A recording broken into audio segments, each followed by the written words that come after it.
Hello and welcome. Today I'm going to talk about adding group effects or just an FX channel, the absolute basics that you need to know, and hopefully after watching this you can have a go at doing it yourself.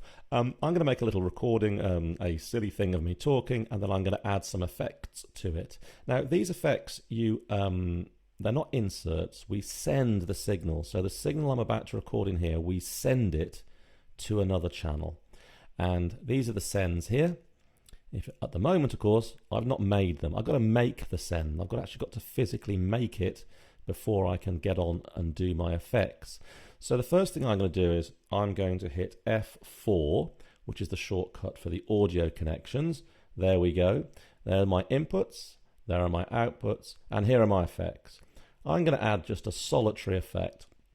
There we go. It's already set up on a reverb, but you can pick anything you want. I'm just going to pick a nice simple reverb and I'm going to call it Reverb 1. There you go. I've now set up my first one. I'm now going to set it up to stupidly long 20 seconds.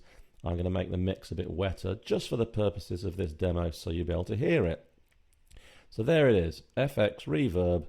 I just added it by hitting this button here, and if you go to your mixer you will see that now that channel has appeared. Look, there it is. There's my reverb channel ready to go. Then I'm going to add a group effect. Now, a group is the same thing, but you can add more than one effect, so you can chain together multiple effects. So I'm just going to call this Mix FX. There we go. And that'll all work fine, apart from I've not set up any effects yet in my group track. I'll do that later on. I'm first going to worry about this fella here. If I now go to my mic track here, I'm now going to record something, just a silly little something. Here it comes.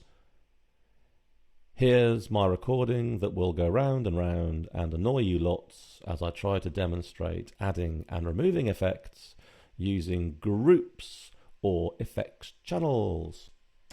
There we go.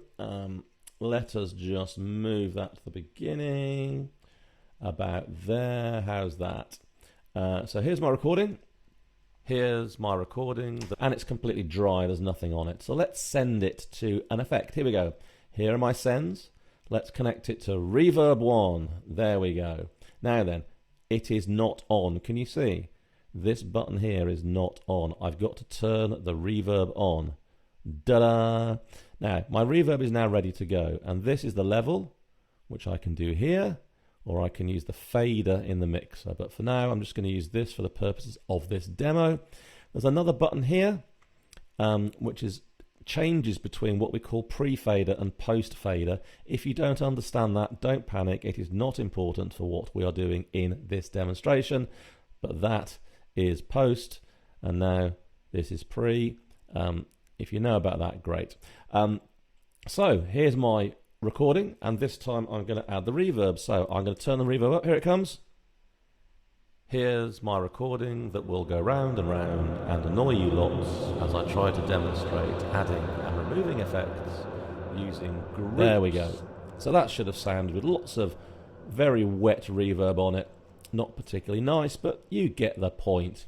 Then I'm going to do another little arrangement. So let me now mute that. I don't want to hear that anymore for now.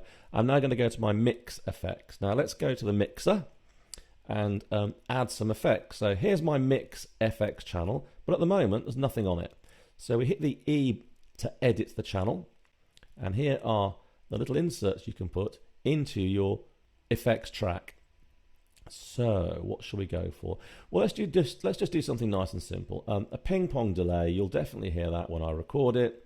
And then just let's put on some more reverb again, shall we? Just because you can hear that, can't you? It's nice and clear as you go through. So let's go to reverb, which is down here somewhere. There we go. Let's get this same fella on again, and let's put lots of reverb on again, like that. So I've now daisy chained two together. So if I now go back, my group effects here, this fella here, is going to be a combination of two different effects, and hopefully you'll hear it as we go along. So let me just go back to here, let me just go to there. Let us now send my mic channel, we've got to send it where? We've got to send it to the group mix. There we go. And I'm going to turn off, don't want that for now. Let's turn this one on. Let's go there. And now, if I turn this up, you will hear both effects appearing on my recording. We are now adding a group of effects. Here it comes. Here's my recording that will go round and round and annoy you lots as I try to demonstrate adding. And there's the ping pong delay going on and on and on. So that's just a quick demo. Just bear in mind, I'm operating over here with lots of fiddling. In actual fact, it's all on the mixer. You can do it all here. Operate the fader to add your mix and to decrease your mix, but you've just got to remember to connect your channel. You've got to send your signal to the effects, and we do that through the sends, and the sends have to be on. That's a common thing I get. People don't get it to work and they've actually not turned it on. Right, that's quite enough of that for today. Have an excellent day wherever you are. Thanks for listening. Bye bye.